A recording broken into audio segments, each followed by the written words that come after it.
সবশেষ 2014 সালে দেশের মাটিতে বাংলাদেশকে ওয়ানডে সিরিজে হারিয়েছিল ওয়েস্ট ইন্ডিজ। মাঝে হোম ও অ্যাওয়ে মিলিয়ে 4টি সিরিজ জিতে নেয় টাইগাররা। তবে এবার আর তারুণ্য নির্ভর বাংলাদেশ সেই দাপট দেখাতে পারেনি। দ্বিতীয় ওয়ানডেতে 7 উইকেটে হেরে সিরিজ খুইয়েছে বাংলাদেশ।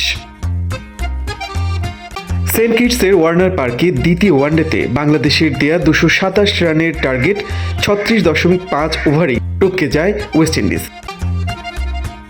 ক্যারিবীয়দের পক্ষে সর্বোচ্চ 82 রানের ইনিংস খেলেন ওপেনার ব্র্যান্ডন কিং।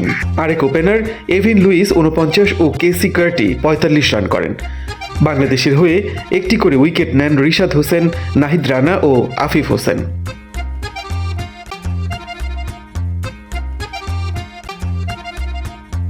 টস হেরে ব্যাটিংয়ে নামা বাংলাদেশ শুরু থেকেই ব্যাকফুটে 115 রানে 7 উইকেট হারিয়ে চরম ব্যাটিং বিপর্যয়ে পড়ে অল্প রানেই গুটিয়ে যাওয়ার শঙ্কায় ছিল টাইগাররা।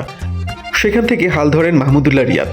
লোয়ার অর্ডারে তানজিম হাসান সাকিবকে নিয়ে মাহমুদুল্লাহ রিয়াদের দারুণ প্রতিরোধ। 227 রান করে টাইগাররা। 92 বলে 62 রান করেন মাহমুদুল্লাহ রিয়াদ। কিন্তু ওয়েস্ট ইন্ডিজের মারকুটে ব্যাটিংয়ের সামনে কিছুই টেকে নেই। বৃহস্পতিবার সেন্ট কিটসের এই মাঠেই হোয়াইট ওয়াশ এড়ানোর লড়াই নামবে বাংলাদেশ।